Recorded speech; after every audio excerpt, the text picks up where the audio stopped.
یہ شیطان رہ گیا تھا۔ خود کو شیطان کہنے پر علی نے اچانک سے پہلو بدلا اور خفگی سے ماں کی طرف دیکھا۔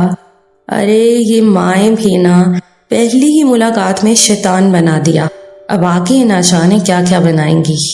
وہ سوچ ہی رہا تھا کہ ماما جانی کے الفاظ کانوں میں راحت بن کر پڑے۔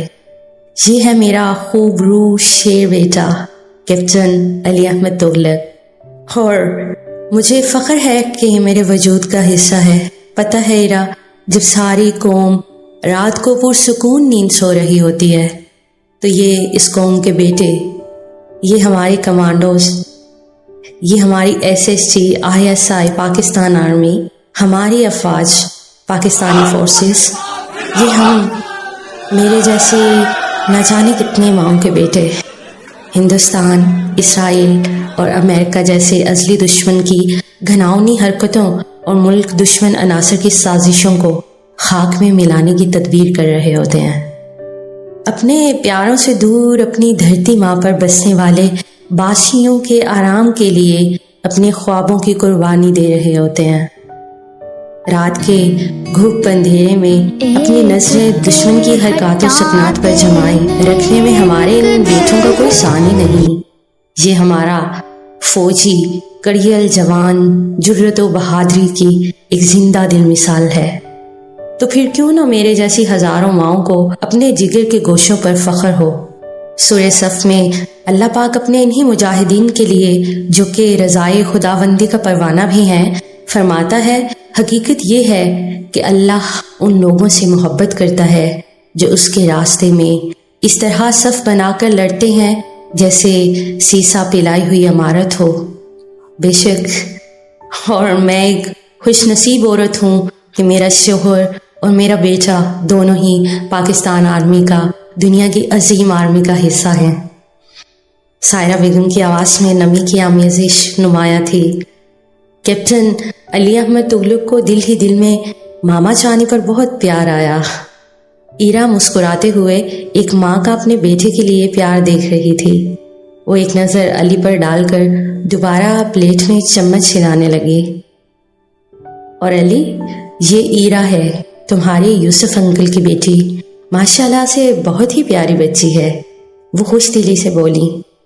ارے بیگم، اب کھانا بھی سرو کریں گی یا بیٹے کو تعریفیں کھلانے کا ارادہ ہے؟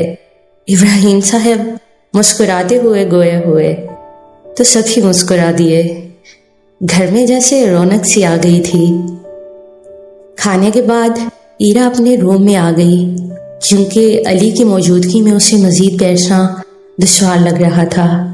شاید اس کے اٹھنے کا کسی نے کوئی خاص نوٹس نہیں لیا تھا، اور روم میں آ کر بھی وہ غیر ارادی طور پر علی کے بارے میں ہی سوچ رہی تھی، کیونکہ اس گھر میں اسے سب سے بہت زیادہ پیار ملا تھا، اور مانیہ سے تو اسے خاص انسیت سی ہو گئی تھی کیونکہ ان دونوں کی خاص بنتی تھی۔